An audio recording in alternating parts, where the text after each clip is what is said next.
South ગુજરાતના વલસાડ શહેરથી 6 kilometre દૂર પાનેરા ડુંગર ઉપર ત્રણ મુખવાળા ચાઉંડમાં બિરાજમાન છે.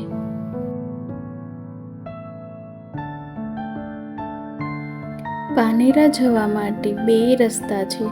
એક અતુલવાળો રસ્તો છે, જ્યાંથી જવાથી તમે ડુંગરના અમુક ઢળાણવાળા ભાગ સુધી ગાડી લઈ જઈ શકો છો, જેના કારણે તમારે ચડાઈ ઓછી કરવી પડે છે.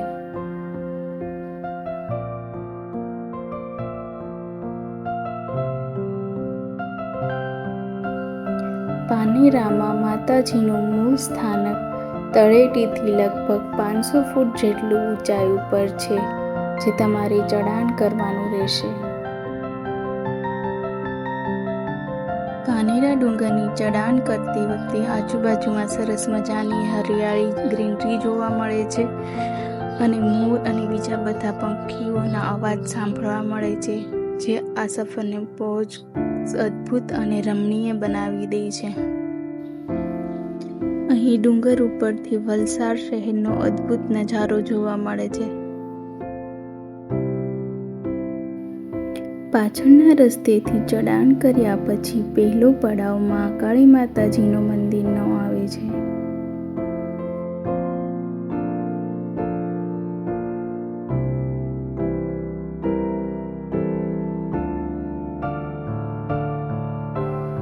અહીં મહાકાળીમાં ગુફામાં બિરાજમાન છે. એક નાનો અમથો પહાડ છે અને પહાડની અંદર ગુફા છે. ગુફામાં માતાજીનું મેઇન સ્થાનક છે. અહીં શ્રદ્ધાળુઓ લાલ ચુંદડી બાંધીને પોતાની મનોકામના પૂરી કરવા માટે માતાજીને વિનંતી કરે છે. અહીંયા મહાકાળી માના તમને અદ્ભુત દર્શન કરવા મળે છે.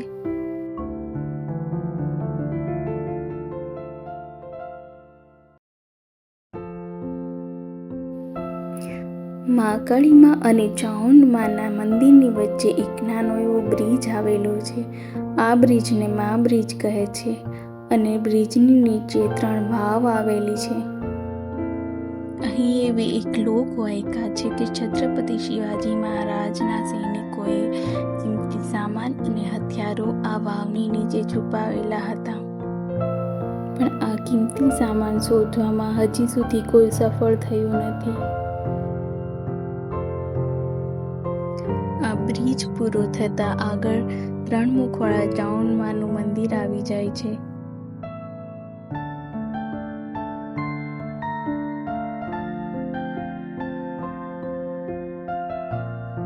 માતાજીના 3 મુખ મતલબ કે માતાજી ચંડિકામાં, મા અંબિકામાં અને મા નવદુર્ગામાં, આ ત્રણેય મા એક સાથે દર્શન આપે છે.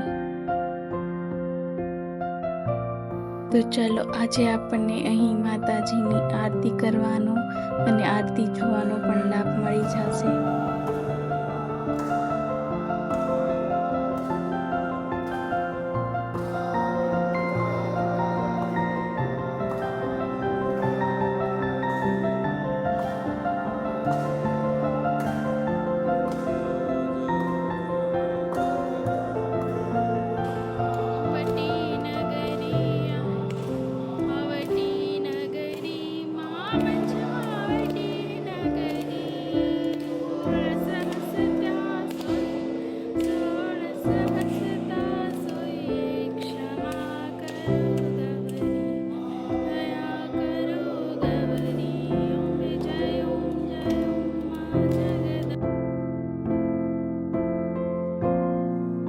માતાજીના મંદિરની સામે એક નાનું અમથું હનુમાનજીનું મંદિર છે.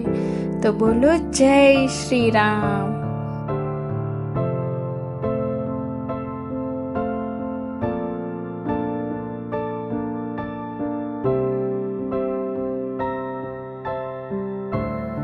અહીં માતાજીના મંદિરની ડાબી બાજુ થોડુંક આગળ ઉપર ચડાણ કરતા એક સરસ મજાનો સનસેટ પોઈન્ટ આવે છે. कुछ तो बात है इन पहाड़ की हवाओं में, ये दिल को बड़ा सुकून दे जाती है.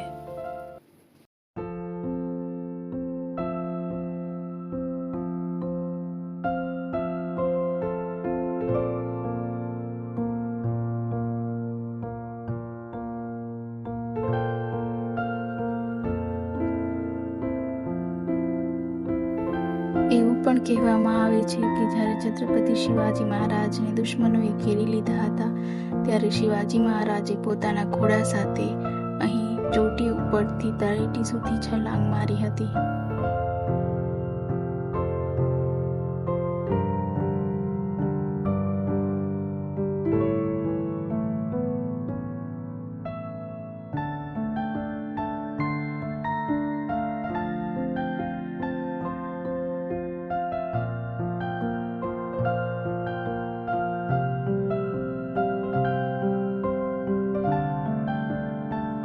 અહીંની હરિયાળી દિલને અલગ જ સુકૂન અને શાંતિ આપે છે. તો જરૂર એકવાર વિઝિટ કરજો અને પ્લીઝ દોસ્તો મારા આ વિડીયોને લાઈક કરો, શેર કરો અને સબસ્ક્રાઈબ કરો. Thank you.